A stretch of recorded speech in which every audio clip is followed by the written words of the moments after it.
امی مجھے لڑکوں والے کپڑے ہی پہناتی تھی، مگر جب میں باہر گلی میں کھیلنے کے لیے جاتا تو لڑکے مجھے چھیڑنے لگتے تھے۔ میں نے 8ویں تک بہت مشکل سے پڑھا تھا، اگر امی مجھے ہمت نہ بندھاتی تو میں اتنا بھی نہیں کر سکتا تھا۔ اس کے بعد میں پورا دن گھر پر رہنے لگا تھا، مجھ میں لوگوں کا سامنا کرنے کی ہمت نہیں تھی۔ ابو آتے جاتے مجھ پر غصہ کرتے تھے، مفت کی روٹیاں توڑنے کا طعنہ دیتے تھے اور میں خون کے آنسو پی کر رہ جاتا تھا۔ میں انہیں یہ بات کبھی بھی نہیں سمجھا سکتا تھا کہ مجھے باہر کیا کچھ برداشت کرنا پڑتا ہے۔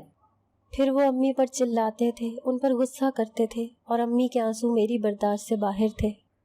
ابو مجھے ایک جگہ مزدوری کرنے کے لیے لے کر گئے تھے۔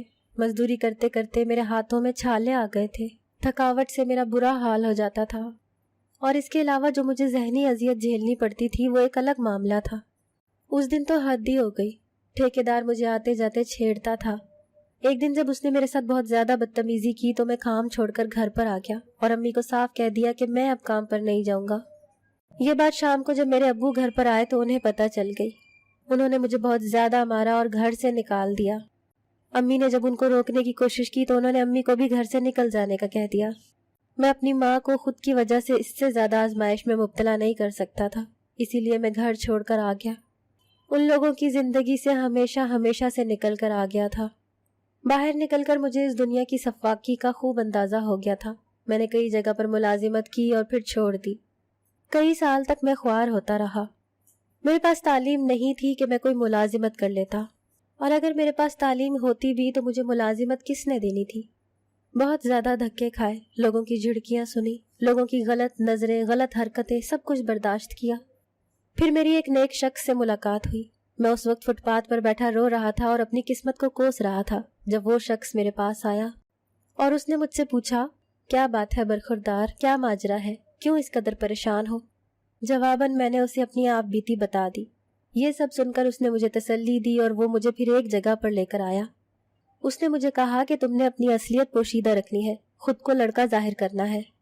میں دل میں ڈر رہا تھا کہ زندگی اب کون سا نیا رخ دکھانے لگی ہے، مگر میرے پاس اس کے علاوہ اور کوئی راستہ نہیں تھا۔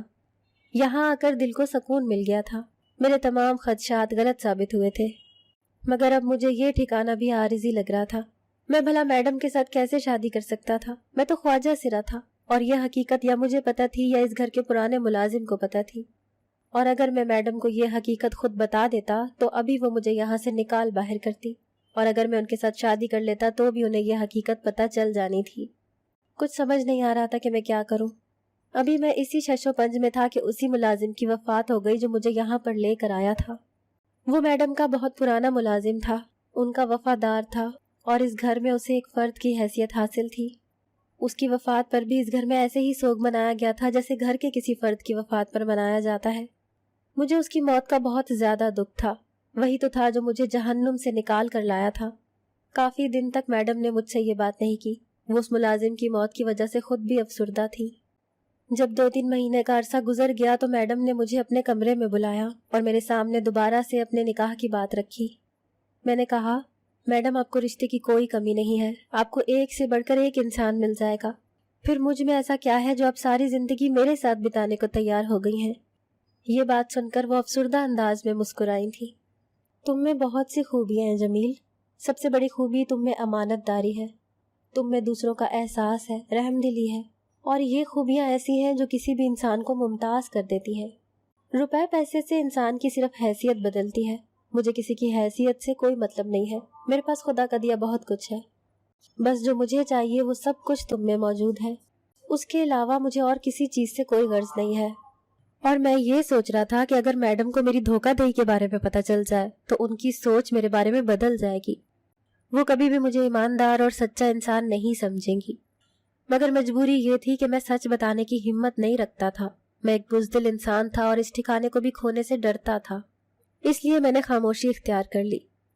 کچھ دن کے بعد میڈم نے میرے سامنے ایک فائل رکھی، مجھے کہا کہ میں نے تمام جائیداد سب کچھ تمہارے نام کر دیا ہے۔ میں حیرت سے گنگ رہ گیا، بھلا ایسے بھی ہوتا ہے کیا؟ کیا عمر بھر کی جمع پونجی کوئی کسی کے ہاتھ ایسے بھی لٹا سکتا ہے؟ ایسا ظرف، ایسا حوصلہ، کیا تھی یہ عورت؟ کم از کم میری سمجھ سے تو باہر تھی۔ میرے پاس کوئی راستہ نہیں بچا تھا اور پھر میں نے نکاح کے لیے حامی بھر لی تھی۔ میرے اس فیصلے سے میڈم خوش ہو گئی تھی اور انہوں نے 2-3 دن کے بعد ہی نکاح کا انتظام کر لیا تھا۔ میں آنے والے وقت کے احساس سے ڈر رہا تھا. مستقبل کا خوف، اندیکھے اندیشے مجھے ڈرا رہے تھے. یہ نکاح سے ایک دن پہلے کی بات ہے. میں میڈم کے کمرے میں جا رہا تھا جب دروازے پر پہنچ کر رک گیا. اندر وہ کسی سے فون پر باتیں کر رہی تھی. بیگ صاحب، زندگی کا کیا بھروسہ، آج نہیں تو کل ہم سب نے ہی یہاں سے چلے جانا ہے. میں اپنی زندگی میں ہی سب کچھ اس کے حقداروں تک پہنچانا چاہتی ہوں. جو بھی کاغذی کاروائی رہ گئی ہے آپ جلد از جلد مکمل کر لیں. میرے پاس چند دن ہے مزید یہاں. میں ان دنوں کو کارآمد بنانا چاہتی ہوں. میں نوک کر کے کمرے میں چلا گیا. مجھے دیکھ کر وہ تھوڑی سی پریشان ہو گئی، جیسے ان کی چوری پکڑی گئی ہو. آپ کہاں جا رہی ہیں؟ ارے میں کہیں بھی نہیں جا رہی، بس جس نئے بندھن میں بندھنے جا رہی ہوں اس کے حوالے سے بات کر رہی تھی. مجھے لگ رہا تھا میڈم مجھے صاف ٹال رہی ہیں. وہ کہیں جا رہی ہیں مگر مجھے اس بارے میں کچھ بتا نہیں رہی. میں نے انہیں خود فون پر کہتے ہوئے سنا تھا. پھر کیا وجہ تھی؟ وہ مجھ سے کیوں چھپا رہی تھی؟ میں جتنا سوچ رہا تھا اتنا الجھتا جا رہا تھا. پھر اگلے دن دو ملازموں کے درمیان ہونے والی گفتگو نے میری سوچ کو ایک نیا راستہ دے دیا تھا. یار یہ میڈم کے پاس اتنا پیسہ آیا کہاں سے؟ نہ تو ان کی خاندانی زمین جائیداد ہے، نہ ان کا کوئی خاندان ہے. اتنے سالوں سے ہم نے کسی کو بھی یہاں پر آتے جاتے نہیں دیکھا. کہیں ایسا تو نہیں کہ یہ کسی غلط کام میں ملوث ہو اور یہ تمام دولت، روپیہ، پیسہ غلط طریقے سے حاصل کیا گیا ہو. ایک اکیلی عورت جس کا آگے پیچھے کوئی بھی نہ ہو، اس کے پاس اتنی دولت کہاں سے آ سکتی ہے؟ اس نہج پر تو میں نے سوچا بھی نہیں تھا. ان دونوں ملازموں کو یہاں پر نوکری کرتے ہوئے کافی عرصہ گزر چکا تھا اور مجھے یہاں پر آئے ہوئے چند مہینے ہی ہوئے تھے. میڈم نے اپنے اور میرے نکاح کی بات ابھی تک سب سے پوشیدہ رکھی ہوئی تھی. وہ آخری وقت میں سب کو بتانا چاہتی تھی. ان دونوں ملازموں سے میری بہت اچھی دوستی تھی. ان کی باتوں نے مجھے پریشان کر دیا تھا. میں سوچ رہا تھا کہ کہیں ایسا تو نہیں کہ انہوں نے یہ سب کچھ میرے نام کر کے مجھے پھنسا دیا ہو اور خود وہ یہاں سے نکل جانا چاہتی ہو. یہ سوچ آتے ہی میں بے حد پریشان ہو گیا تھا. مگر اب کیا ہو سکتا تھا؟ میں یہاں سے بھاگ بھی نہیں سکتا تھا.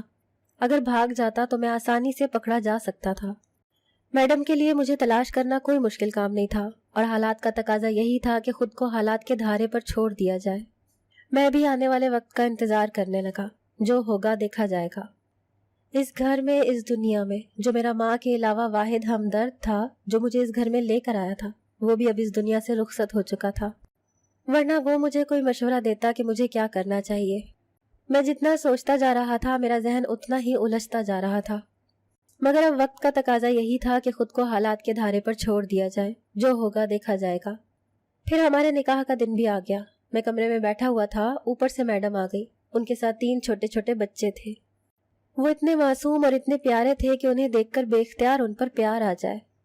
سب سے چھوٹے بچے کو میں نے اپنی گود میں بٹھا لیا اور اس سے پیار کرنے لگا. یہ دیکھ کر میڈم مطمئن انداز میں مسکرا دی تھی. انہوں نے میرے حوالے ایک فائل کی اور کہا کہ اسے سنبھال کر رکھنا.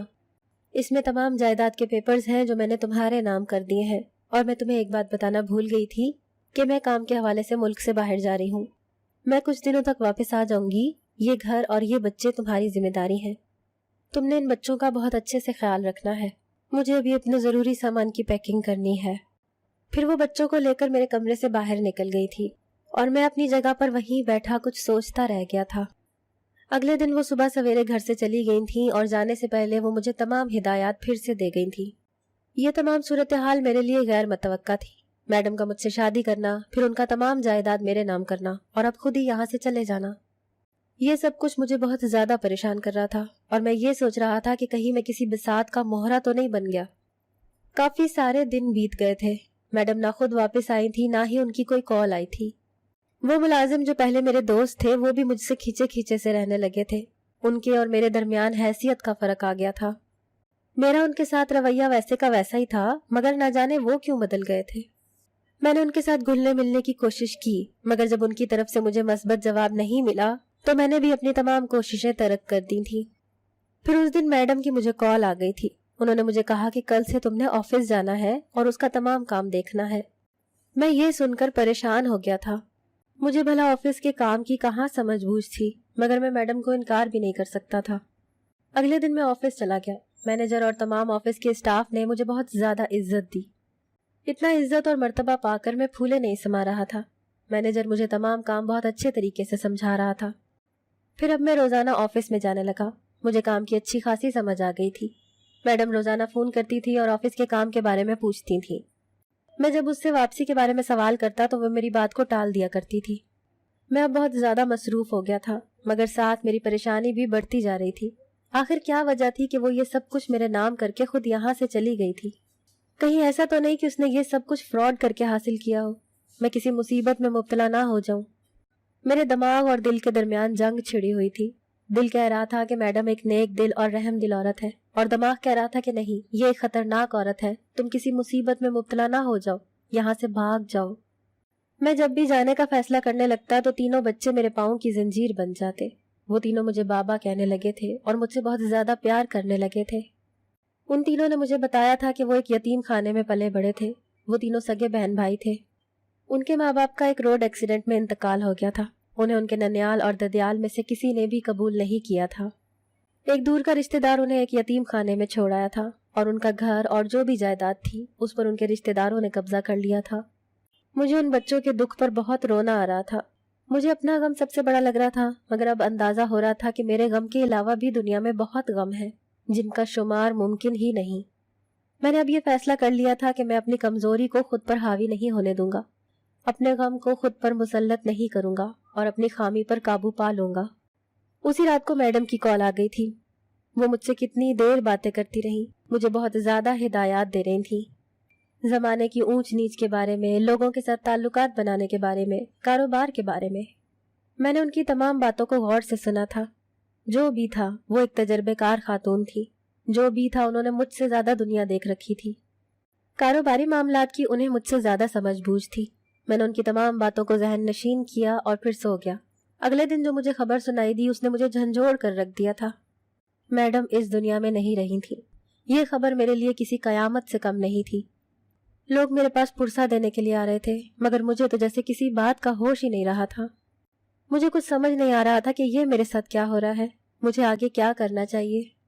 تدفین کے بعد میرے پاس میڈم کے وکیل آئے تھے۔ انہوں نے میڈم کا وصیت نامہ اور کچھ ضروری کاغذات میرے حوالے کیے تھے اور مجھے ایک ڈائری دی تھی جو میڈم نے خاص طور پر میرے لیے ان کے پاس رکھوائی تھی، اور کہا تھا کہ ان کے فوت ہونے کے بعد وہ یہ ڈائری میرے حوالے کرتے۔ اپنے کمرے میں آنے کے بعد جب میں نے اس ڈائری کو پڑھا تو میں پھوٹ پھوٹ کر رویا تھا۔ وہ میری سوچ سے بڑھ کر اچھی خاتون تھی۔ اپنی سوچ پر مجھے غصہ آنے لگا۔ میں نے ان کے بارے میں کتنی غلط باتیں سوچی تھی۔ ان کی ڈائری پڑھنے کے بعد مجھے اندازہ ہوا کہ وہ کون تھیں اور کیا تھیں۔ اس ڈائری میں انہوں نے مجھے میرے پیارے جمیل کہہ کر مخاطب کیا تھا۔ میں کتنی بار یہ پڑھ چکا تھا اور ہر بار پڑھنے کے بعد میرا دل دکھ سے بھر جاتا تھا۔ انہوں نے لکھا تھا، میں اس وقت اسکول میں پڑھتی تھی جب وہ شخص میری زندگی میں آیا تھا۔ میں بے تحاشا خوبصورت تھی اور وہ میری خوبصورتی سے متاثر ہو کر میری جانب لپکا تھا۔ وہ مجھ سے محبت نہیں کرتا تھا بلکہ مجھے اپنے مقصد کے لیے استعمال کرنا چاہتا تھا۔ میں اس کی محبت میں بالکل اندھی ہو چکی تھی۔ اس نے مجھے میرے ماں باپ سے بغاوت کرنے پر اکسایا۔ میں اس وقت اپنی کچی عمر کے اس دور میں تھی جہاں پر ہر چمکتی ہوئی چیز خوبصورت لگتی ہے۔ جب کسی کے 4 خوبصورت لفظوں سے ہی انسان متاثر ہو جاتا ہے۔ گھر والوں سے بغاوت کرنے کے بعد جب میں اس کے پاس آئی تب اس نے مجھے اپنانے کے بجائے مجھے آگے کسی کے ہاتھوں بیچ دیا۔ میں نہ جانے کتنے وقت تک کتنے ہاتھوں میں بکتی رہی۔ پھر ایک بوڑھے عیاش مرد نے مجھ سے نکاح کر لیا۔ وہ میری محبت میں اس قدر پاگل ہو چکا تھا، اس نے اپنی تمام دولت جائیداد میرے نام کر دی تھی، اور کثرت شراب نوشی کی وجہ سے وہ جلد ہی اس دنیا سے رخصت ہو گیا، اور یوں تمام دولت جائیداد میرے پاس آ گئی اور میں اس سب کی مالک بن گئی۔ میں اپنے ماں باپ کے پاس گئی مگر انہوں نے مجھے پہچاننے سے ہی انکار کر دیا۔ میں ان کی عزت پر ایک دھبا ہوں، وہ بھلا مجھے کیوں اپناتے؟ اور رہی بات تمہاری، تو میں شروع دن سے ہی تمہاری اصلیت جانتی تھی۔ یہاں پر جتنے بھی نوجوان لڑکے کام کر رہے ہیں وہ تمہاری جنس کے ہیں۔ وہ لوگ جنہیں زمانے نے ٹھوکروں کی زد پر رکھا ہوا تھا، انہیں میں نے سہارا دیا، انہیں پناہ دی تاکہ میرے گناہوں کا کچھ تو کفارہ ادا ہو سکے۔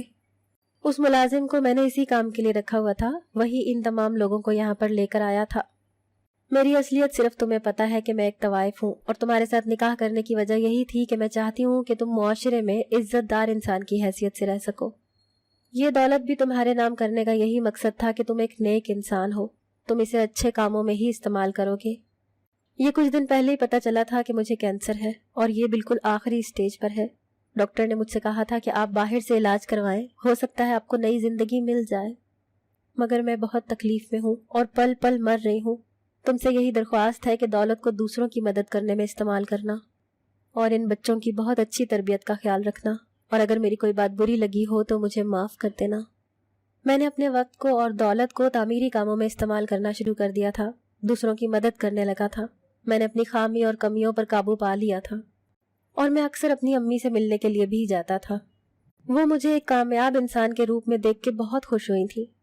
میں اب بھی کامیاب بزنس مین کے طور پر جانا جاتا ہوں۔